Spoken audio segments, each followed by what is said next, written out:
Ang kwento ni Tomby. Ang kwentong ito ay hango sa totoong buhay. Mula ito sa isa nating tagapakinig. Karanasan ito ni Joaquin. Walang eksaktong taon. Probinsya ng Cebu. Nang mga panahong ito, talamak ang pagkakatay ng iba't ibang domestikong hayop sa lugar. Katulad ng baboy, manok, baka o kambing. Ngunit hindi lang ang mga karning kadalasang kinakain, kundi maging mga hayop na inaalagaan ng tao. Katulad ng pusa at ang pinakamadalas, mga aso. Lalo na kung merong kasunduan sa may-ari. Hindi pa aktibo ang batas para protektahan ang mga hayop na mga panahong yun. Kaya malaya itong ginagawa ng mga tao. Kabilang sa mga mangangatay ang ama ni Joaquin, na si Tatay Paeng. Tinatanggap nito ang trabaho kahit kapalit ang maliit na halaga. Susugod ang mga tambay sa tahanan para naman makikain sa putahing mula sa aso. Anak, gumising ka nga muna. Bumalik ka na lang sa pagtulog mamaya. Sa ngayon kailangan mong sundan yung magaling mong tatay. Kakatay na naman yun ng aso. Diyos ko, hindi na naawa. Kahit aso lang yan, may buhay pa rin. Wala siyang pinagkaiba sa mga masasamang loob dyan. Wika ni Nanay Pasing. Ginising ang nag-iisang anak. Dali-dali namang bumangon si Joaquin. Pagkatapos maghilamos ay pumunta sa manggahan kung saan gaganapin ang pagkatay ng aso. Malayo pa lamang tanaw na ang nagkukumpulang mga tambay. Hindi nakalapit sa ama dahil sa siksikan. Naka, siguradong masarap na naman yung ulam natin mamaya yan. Ihanda nyo yung kanin ha. Damihan nyo para maibahagi natin sa iba. Lalo na kay Mang Paeng. Nakapagsaing na nga Isang kaldero yun. Paulit-ulit ka. Huwag kang ang magulo riyan. Tignan nyo. Hahambalusin na yung aso. Pag-uusap ng dalawa sa mga tambay. Gamit ang makapal na tubo, hinampas ng paulit-ulit ni Tatay Paeng ang ulo ng aso. Umaalingaw-ngaw ang kahol nito habang dumadaing sa lupit ng hambalos. Tuwang-tuwa naman ang mga taong nanonood dahil ang tanging naiisip ay ang putahing matitikman pagkatapos. Napailing na lamang si Joaquin. Kahit siya ay wala din namang magagawa. Matapos bumulagta ng aso, kinarga ito mismo ni Tatay Paeng at saka dinala sa kanila. Nakasunod pa rin ang mga tao. Meron nang nagdala ng kanin at lagayan. Inilatag ni Tatay Paeng ang kinatay na aso sa mesa. Tumulong naman ang iba sa paglilinis ng karne at ng lamang loob. Nag-ambaga naman ng pangsahog ang mga tambay. Merong ding naghakot ng panggatong at nagpahiram ng kaldero at kawali.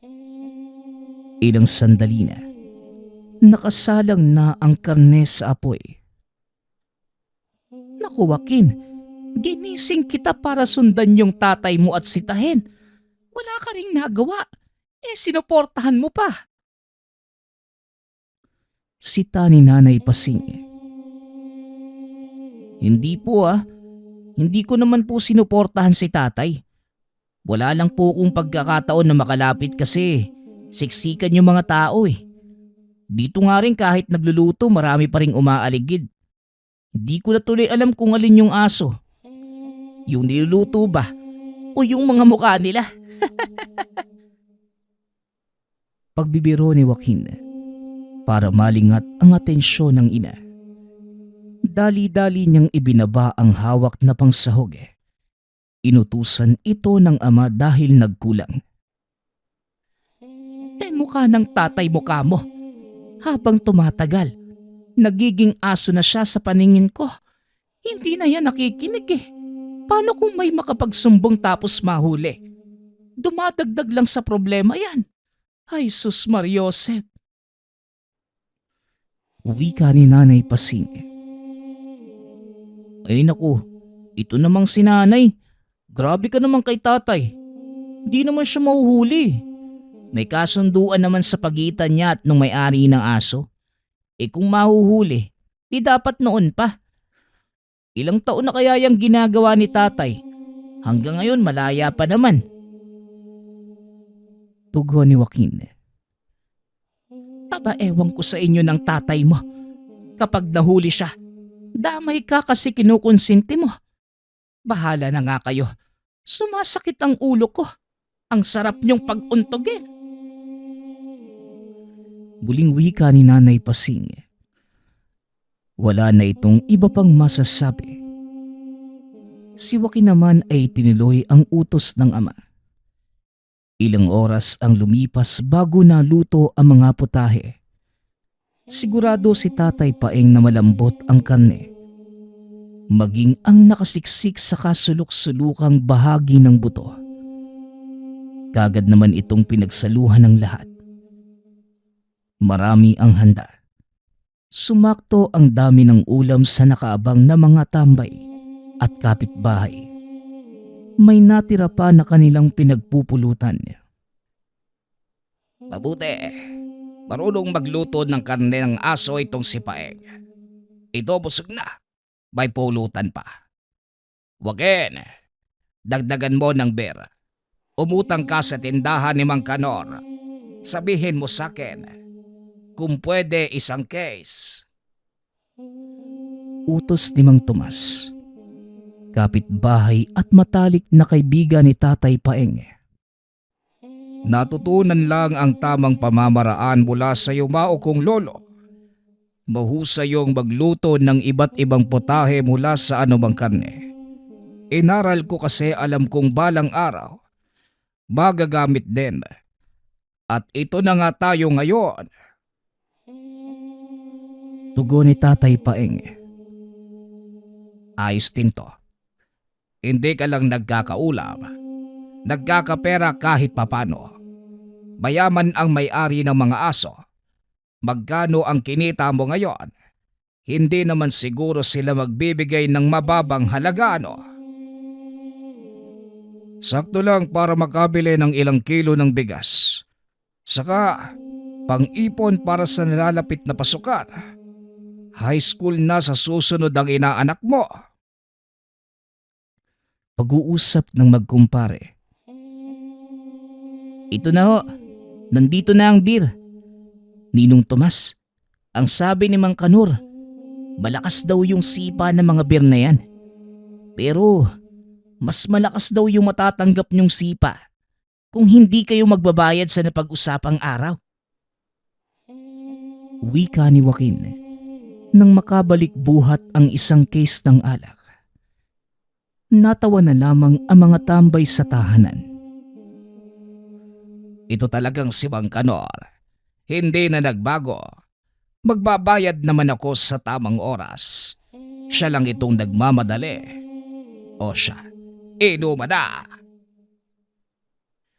Wika ni Mang Tomas. Nagpatuloy ang kasiyahan. Nadagdagan ang alak ng magsidatingan ang iba pang kaibigan. Maging ang mga tambay na nakikiinom. Umaba ang katuwaan hanggang sa sumapit ang gabi. Hoy kayo, magsigising nga kayo. Puro laklak tapos kapag nalasing hihiga na lamang sa lupa. Para kayo mga bulating iniluwan ng kailaliman. Magsiuwi na nga kayo. Diyos ko, nangangamoy alak yung bakuran ko. Paeng, Tomas, magsigising nga rin kayo. Ikaw naman, Joaquin. Uminom ka rin. Halika nga, bata ka. Wika ni Nanay Pasing. Hindi maiwasang mapaaray ni Joaquin ng pingutin ng ina ang tenga at hinila papasok nga ng tahanan. Isinunod nito si Tatay Paeng na halos gumagapang na lamang. Ito namang si Mahal. Minsan nga lang kami magkatuwaan, magagalit ka pa. Hayaan mo na kami. Ito lang naman yung kasiyahan namin. Wika ni Tatay Paeng. Kagad itong sumampas sa upuan at bumalik sa pagtulog. Ay nako, kaya ka nga natanggal sa trabaho dahil sa ugali mong lasenggo ka. Wala ka na nga matinong kita, nag-iinom ka pa. Ikaw naman, Joaquin, susunod ka ba sa yapak nitong tatay mo? Puputulan talaga kita ng dila. Uminom ka ba kanina? Di punay no. Ang bata ko pa para uminom. Nabusog lang po ako sa pulutan kaya nakatulog doon. Naparami po kasi yung kinain ko eh. Oh sige, damihan mo yung pagkain ng aso para ikaw na yung susunod na kakahol. Akala nyo siguro hindi re-resulta ano? Darating din ang araw na e-epekto yan at wala akong ibang maiisip kundi masama. Ngayon lang ako nakarinig na kinakain ang karne ng aso. Ang alam ko dapat yang iwasan. Bubusugin ka nito ng nakamamatay na rabies. Wika ni Nanay Pasing. Bigla namang kinabahan si Joaquin nang banggitin nito ang rabies. Marami na ang kaso sa lugar nila. Kaya nakaramdam na rin ng takot. Ngunit pilit pa ring pinaniwala ang sarili na ayos lamang lahat. Nay, ilang oras naman pinakuluan ni Tatay Paeng yan? Nakakamatay naman yun ng kung anong mikrobyo eh. Hindi po ba?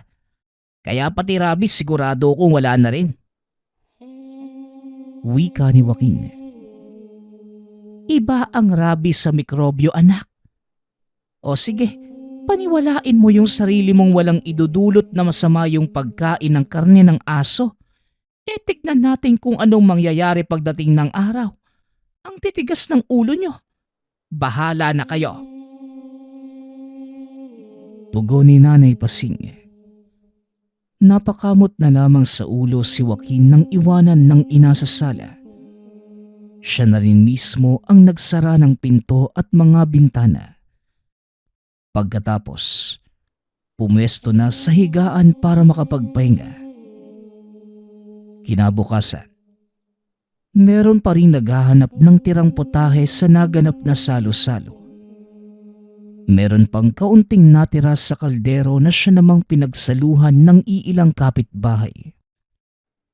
Ilang sandali pa, merong 2 dayo na dumating. Patingin-tingin sa paligid. Inaalok pa ito ng pagkain. Joaquin, nandyan ba si Mang Paeng? May naghahanap sa kanya eh. Yung 2 lalaki sa lilim ng puno. Mukhang may papakata yatang aso. Pakisabi na lang sa tatay mo ha. Wika ng isa sa mga tambay. Tinignan ni Joaquin ang 2 lalaki sa unahan. Pagkatapos ay tinawag ang ama. Hininaan lamang ang boses ng banggitin ang sinabi ng tambay. Nag-iingat na hindi marinig ng ina. Dali-dali namang lumabas si Tatay Paeng. Lumapit sa 2 lalaki. Kagaya ng sinabi, meron silang ipapakatay na aso. Magandang araw. Ako nga pala si Tasyo. Pare, balita namin, merong mangangatay sa lugar na ito. Kaya sumadya kami. May mga alaga kasi kaming aso eh. Tapos, hindi na pwedeng dalhin sa lilipatang lugar. Nakakaawa naman kung iiwanan na lang kaya naisip na ipakatay. Sa ganitong paraan, mapapakinabangan ang karne. Marami pala ang kumakain ng aso rito ano? Wika ng nagpakilalang Tasyo. Tinignan pa ang mga tambay na abala sa pagkain. May alaga kayong aso.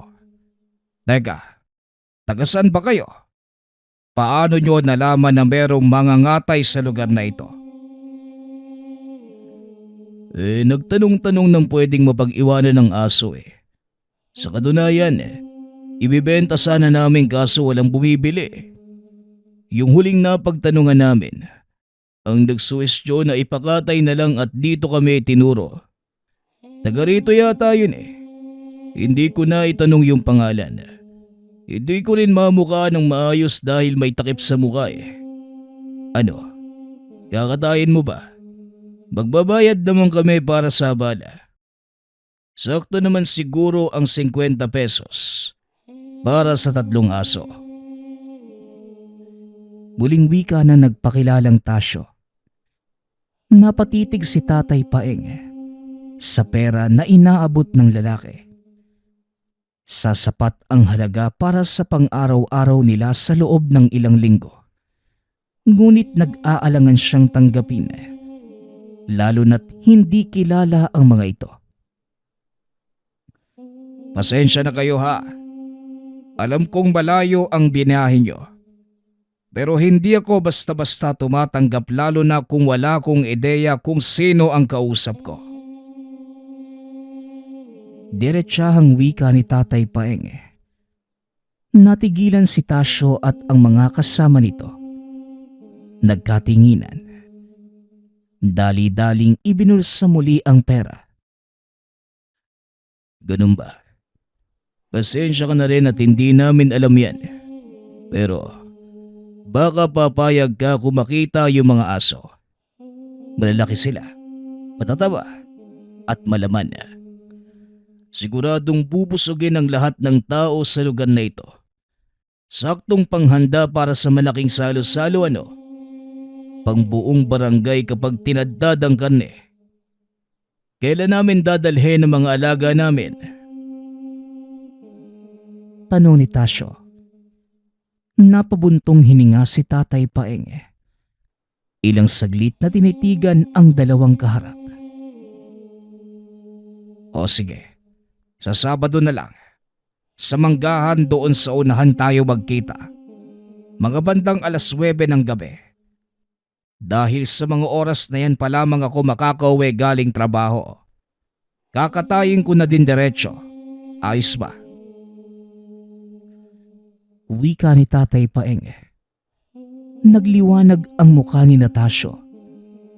Kagad inabot ang perang inalok. Nangako pa na daragdagan sa darating na Sabado. Nagpaalam na sila pagkatapos.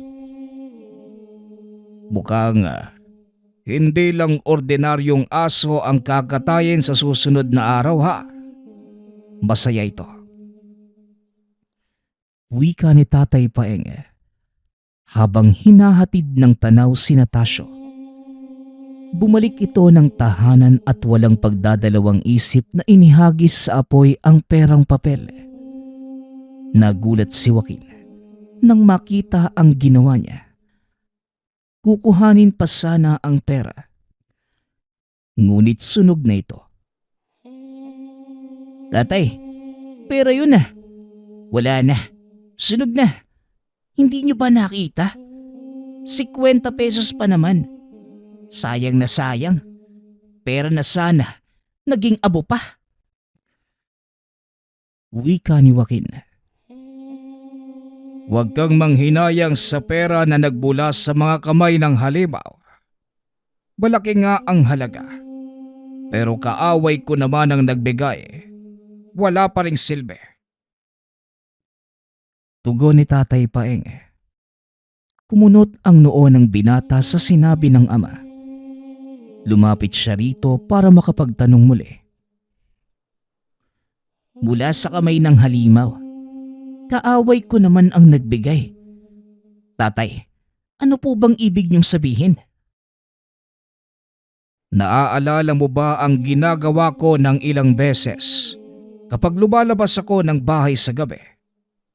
Ang mga lalaki kanina ay kalahi ng mga nilalang na pinupuksa ko. Gusto nilang katayin ko ang mga alaga nilang aso. Pumayag ako. Kapalit ang 50 pesos na yon. Tugon ni Tatay Paeng. Tatay, aswang yung kausap nyo kanina. Mga tao naman sila. Lalaki pa nga eh. Paano yun nangyari? Ang aswang ay tao rin kagaya natin. May iba nga lang katauhan. Merong tao sa umaga, halimaw naman sa gabi. Meron namang nag-aanyong hayop. Mas mabuti na rin na hinarap ko sila para magawang ko ng paraan. Hindi tuloy ako makapaghintay na sumapit na ang Sabado. Joaquin, huwag mong sabihin ito sa nanay mo. Kundi malalago tayo pareho. Naiintindihan mo? Tanong ni Tatay Paeng. Marahang napatango si Joaquin bilang pagsagot.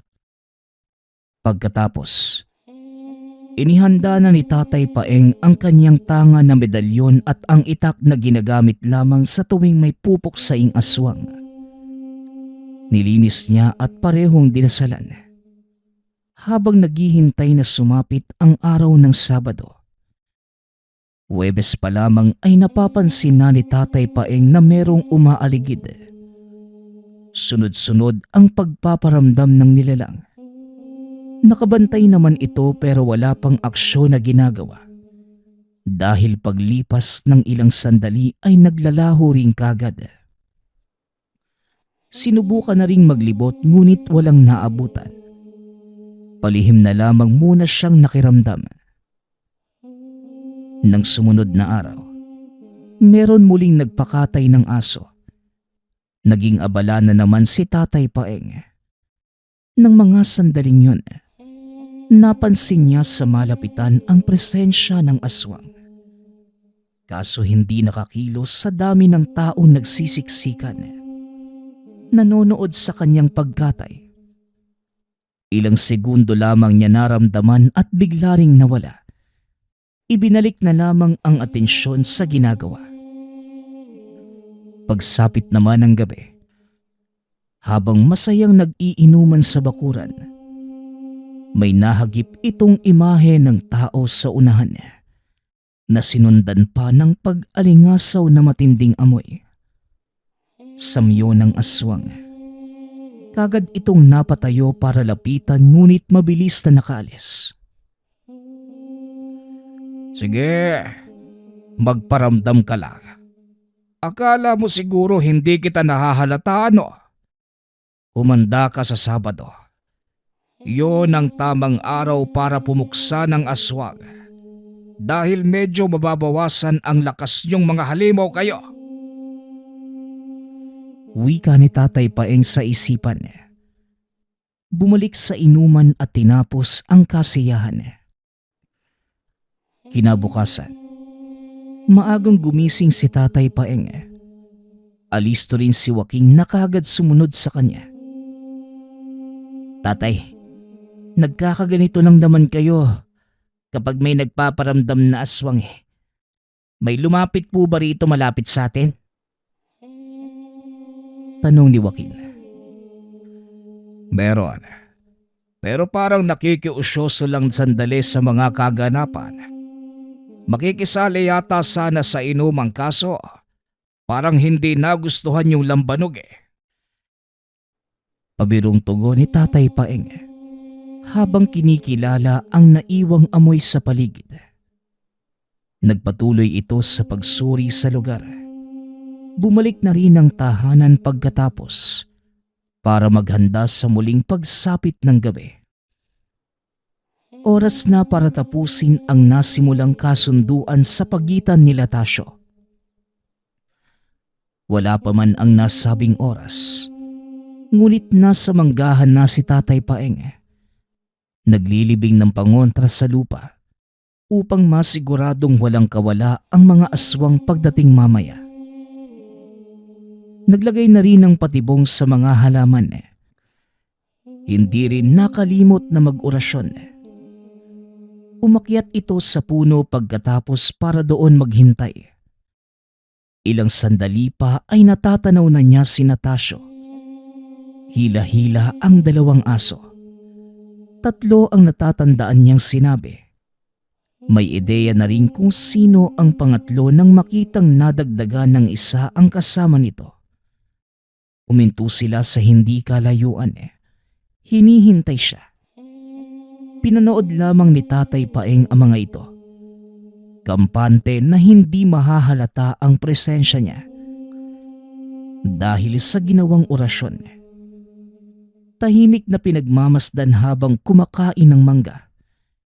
Hitik ang bunga kaya't binusog muna ang sarili. Nako, lagpas na sa oras na napagkasunduan pero wala pa rin ang hayop na paeng na yan. Inaasahan niya kaya tayo? Kaloy, ikaw ang dumayo noong mga nakaraang araw. Kumusta ang pagmamanman mo? Tanong ni Tasio sa mga kasamahan. Ganun pa rin Kumatay ng aso yung manong tapos pinagsaluhan ng mga tao. Wala namang bago Tugon ni Kaloy. Kung hindi sisipot ang paing na yon, tatapusin ko siya. Hindi tayo pwedeng pumalpak ngayon. Ito na nga lang ang paraan para dumami ang lahi natin. Hoy ikaw Goryo, ayusin mo yung pagbabalat kayo mo mamaya. Huwag kang magpapahuli.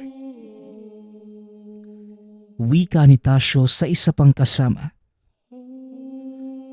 Sigurado na ba talaga na ako yung magsasakripisyo?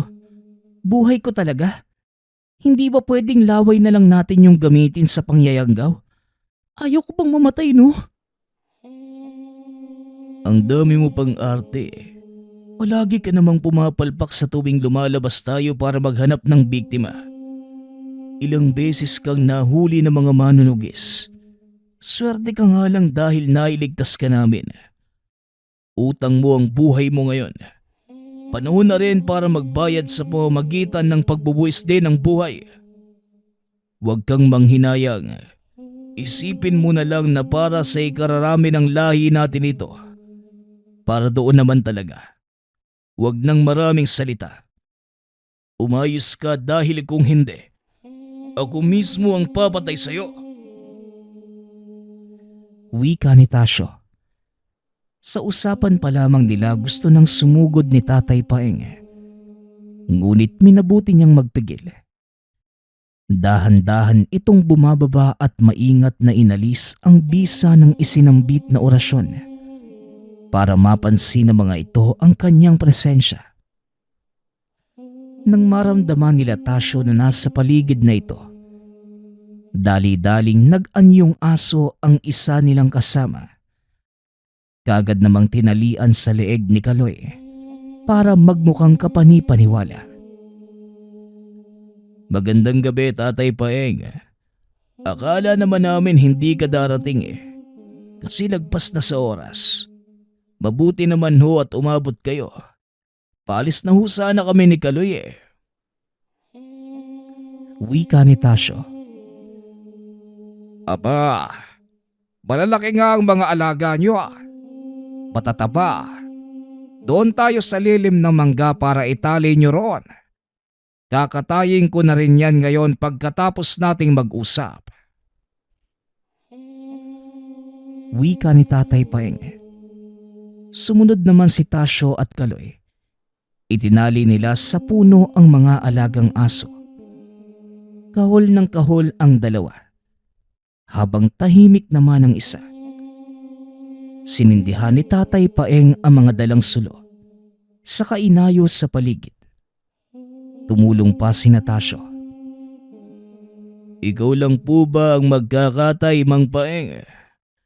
Madilim dito saka wala kayong katulong kung sakaling magwala ang mga aso. Wika ni Tasio. Hindi yan. Teka, mukhang mabait itong isa Parang gusto ko tuloy alagaan na lang. Tugon ni Tatay Paeng. Lumapit ito sa aso at sinuri sa pamamagitan ng tingin. Naramdaman niya ang kaba ni Tasyo. Lihim itong napangiti dahil doon. Binalingan niya sila pagkatapos. Pwede niyo na akong iwanan. Salamat sa paghatid ng mga aso. Ako na rin ang bahala rito. Sige po, Tatay Paeng. Alis na rin kami. Malayo pa ang uuwian namin. Ito po pala, karagdagang bayad sa abala. Maraming salamat ho. Pagpapaalam ni Tasyo. Nang tumalikod na sila, kagad nilabas ni Tatay Paeng ang itak at pinuntirya sa puso ang asong aswang. Umangil ito ng malakas. Napalingon si Tasyo at hindi makapaniwala sa ginawa nito. Lalo na nang sabuyan ng langis. Unti-unting lumabas ang tunay na anyo ng nagbabalat kayong hayop. Tinapos ang buhay nito sa pamamagitan ng pagpugot ng ulo. Utuin niyo na ang gusto niyong utuin, pero wag ako. Akala niyo siguro wala kong ni katiting na ideya sa binabalak niyo. Ano? Pagkabata? Tasyo at Kaloy? Wag ako. Isa kong mangangatay hindi lamang ng ordinaryong aso. Pati na ng kagaya niyong mga halang ang kaluluwa at sikmura. Mga aswang. Wika ni Tatay Paeng. Nasagad ang galit ni Tasyo dahil sa pagkabuking. Nagpalit ito ng anyo at saka umatake. Sinalubong naman siya ni Tatay Paeng. Kagad nagtamo ng sugat sa braso at mga kamay. Natumba rin ng masagi ang patibong sa halaman. Ilang sandali pa, naganapan ng malaking sanga. Hindi nakakilos ng tagain sa muka. Umalingaw-ngaw ang paghiyaw nito. Ikaw si Kaloy, tama ba? Bakit hindi ka lumapit para umatake? Siguro hindi ka kagaya ng isang to na matapang at palaban. Nakatayo ka lang nanginginig at saka. Aba naiihi na rin sa salawal. Napakadugyot mo rin pala.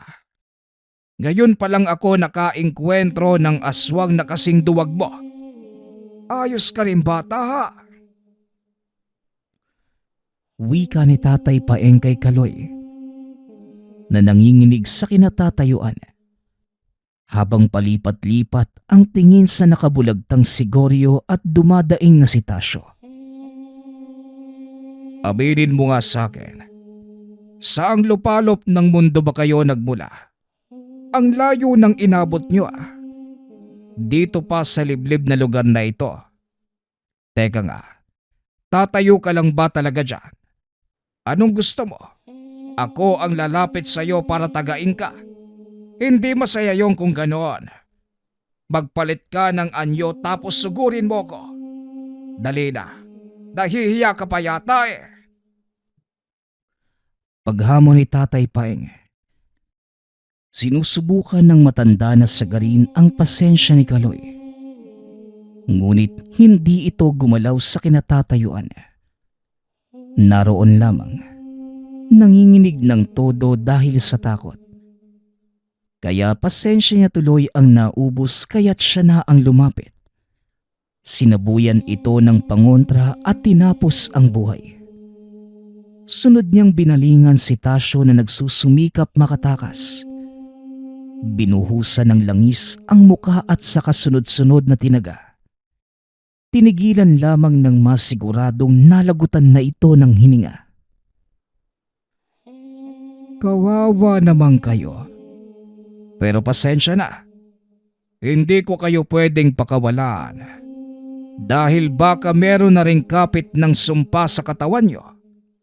Makakapangbiktima pa kapag nagkataon. Wika sa dalawang aso.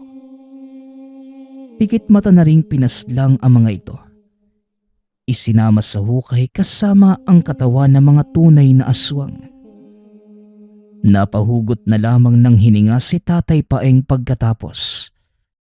Pagkauwi ng tahanan, kagad itong sinalubong ng anak. Tatay, bilisan nyo. Nagising si nanay kanina. Hinahanap kung nasan kayo eh. Ang tagal nyo naman po bumalik. Kumusta yung pagkikita nyo ng tasyong aswang na yun? Napas lang nyo ho ba? Tanong ni Joaquin. Pabulong pa para hindi madinig ng ina na nasa kabilang kwarto. Oo, tapos na ang buhay ng mga halimaw na yon. Nakabaon na silang lahat sa hukay. Binalak na lahian ang mga tao sa lugar natin, kaya inilagay ko sa kalalagyang hindi nila kayang takasakan. Tugon ni Tatay Paeng. Sa paglipas ng panahon, dahan-dahan na ring itinigil ni Tatay Paeng ang pangangatay ng aso dahil nakahanap ng matinong trabaho. At isa pa, pinagsabihan na rin siya ng barangay kagawad ng lugar para hindi makasuhan. Kahit tumigil na sa gawain yun, patuloy pa rin ang kanyang pangangatay. Hindi man ng aso, ngunit ng aswang na walang tigil sa pambibiktima. Ang susunod nating kwento ay mula sa isa nating tagapakinig. Taong 1984. Sentrong Panay. Si Logro ay panganay na anak ni Don Pico. Kilala ang pamilya sa lugar dahil sila lamang naman ang natatanging nakakaangat sa buhay doon. Karamihan sa mga sakahan, pag-aari nila kaya halos kalahati ng populasyon sa lugar nagtatrabaho sa pamilya bilang magsasaka. Ang pamilya ni Logro ay binubuo ng mga magulang. Siya ang panganay at ang babaeng bunsong kapatid. Dahil sa panganay sa tahanan, tutok sa kanya ang ama sa pagtuturo sa pamamalakad ng sakahan. Inaamin ni Logro na mahirap ito, lalo pat doon nakasalalay ang yaman ng pamilya. Ngunit kinakaya naman dahil sa nasisiyahan siyang makatulong sa mga kabaryo. Isang magalang na bata si Logro. At sa katunayan, dahil sa pag-uugali ay nakakasundo nito ang iba pang magsasaka. Wala namang problema ang ama. Ngunit mahigpit lamang na ipinagbibili na kapag oras ng trabaho, dapat trabaho lang. Maigi naman itong sinusunod ng anak. Sa ilang dekadang pag-aari nila ang mga palayan, napakasagana nito at ni isang beses. Hindi pa sila nalugi dahil sobra-sobra ang natatanggap nilang biyaya galing sa itaas. Hanggang sa sumapit ang taong si Logro na ang namamalakad sa sakahan. Nang mga panahong ito, kagaya pa din naman ng dati ang ikot ng palayan. Hindi na din ito mapalakad pa ng ama. Nasa tahanan na lamang ngunit mahigpit na binabantayan ang pagpapatakbo ng anak sa negosyo. Sa unang taon, wala naman naging problema dahil sa napantayan naman ni Logro ang inaasahan ng ama. Ngunit isang araw, habang abala sa pagmamanman ang binata sa mga tauhang nagtatanim, may isang matandang lalaki ang lumapit sa kanya. Napakaganda naman ng palayan mo, iho. Imbitahan mo sana ako sa ika-100 araw mula sa pagtatanim ng mga palay nang maging masagana pa ang mga ani ninyo. Dahil dito, napalingon naman si Logro sa matanda. Dahil sa hindi naman ito maintindihan ang pinagsasabi, nginitian na lamang niya ito at bumalik ang atensyon sa pagmamasid sa mga nagtatrabaho. Dali-dali namang umalis ang matanda. Maya-maya pa, tinawag na nito ang mga manggagawa para yayaing mananghalian at sabay-sabay nang kumain ang lahat. Matapos yon, bumalik din naman kagad sa pagtatrabaho.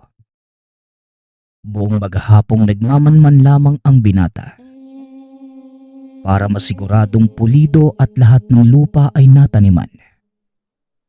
Nagpatuloy lang ang ordinaryong pamumuhay ni Logro at bukod sa pag-aantay sa araw ng anihan, naging abala din ito sa pag-aaral. Noong mga panahong yon, ipinasok siya ng ama sa isang prestihiyosong eskwelahan para mapag-aralan na maigi ang pagpapalago sa negosyo at ayon sa ama. Wala naman itong ibang hangad kundi mapabuti ang kinabukasan ng magkapatid. Lalo pat walang nakakaalam kung kailan sila mawawalang mag-asawa. Dahil dito, naghahalo na ang pagod at bagabag na naramdaman ni Logro sa araw-araw. Kinakailangan niya maging mahusay sa lahat. Dahil ang ama ay magaling sa larangan ng pagnenegosyo. Kaya paminsan-minsan kapag bumibisita sa palayan, madalas niyang masigawan ang mga nagbabantay dahil hindi na makontrol ang emosyon. Medyo nalalayo na din ang loob ng mga dating kaibigang magsasaka dahil sa biglaang pagbabago ng pag-uugali ng binata. Hanggang sa sumapit ang isang araw, kung kailan isang linggo na lamang ay anihan na. May isang magsasaka na pumunta sa tahanan ng pamilya at sinabing, Don Pico, nalimas po lahat ng naitanim natin. Hindi ko po mahanap si Logro, kaya dumiretso na po ko dito sa tahanan nyo. Dahil sa narinig, sumigaw ng napakalakas ang ama sa tahanan. Kaya napalabas ng kwarto ang nag-aaral na si Logro.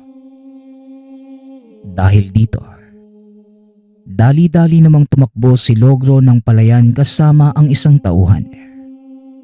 Nang makarating sa lugar, halos mawalan siya ng buto sa sobrang panghihina.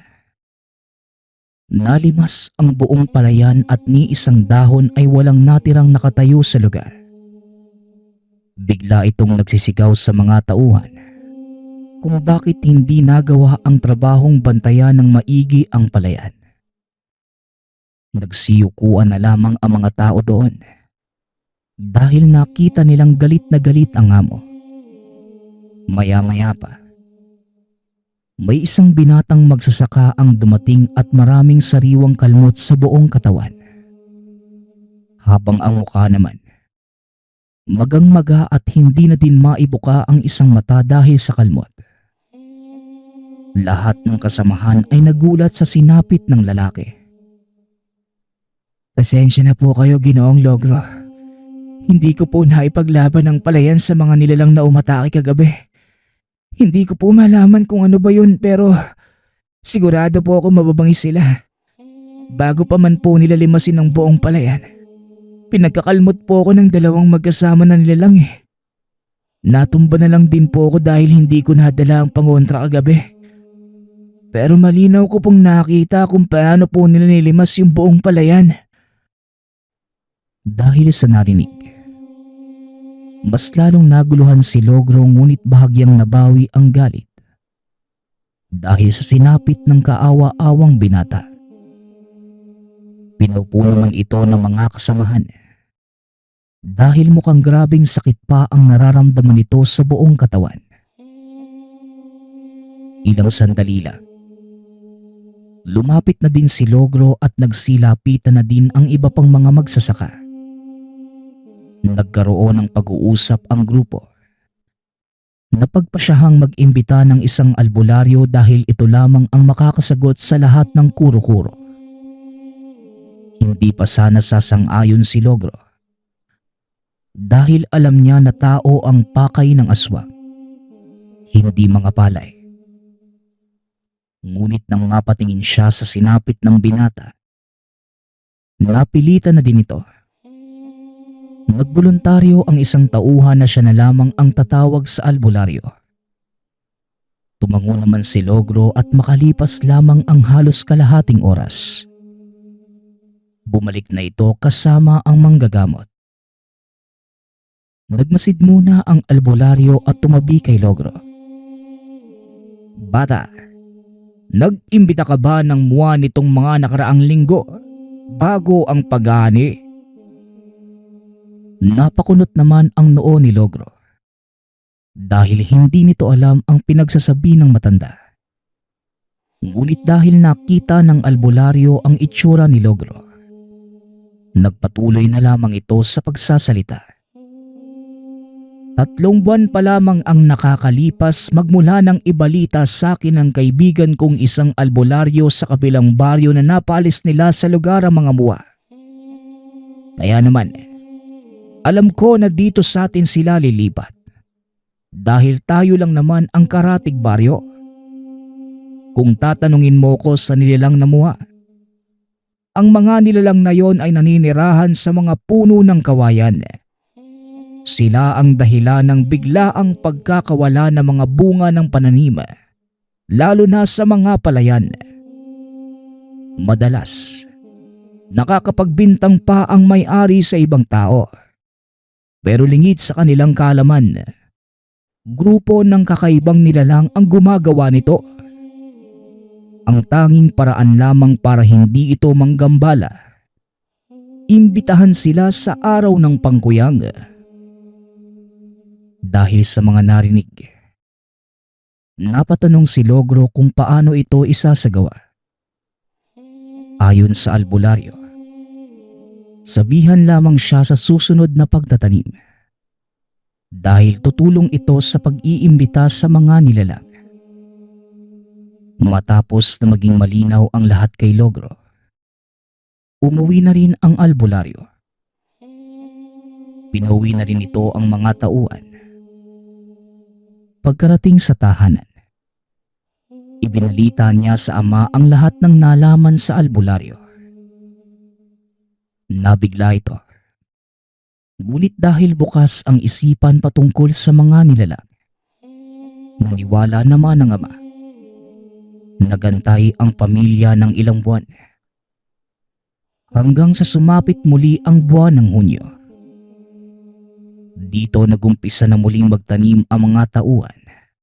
Sa pagkakataong yon, palaging nasa isip ni Logro ang bili ng albularyo. Hanggang sa sumapit ang 3 linggo bago ang anihan.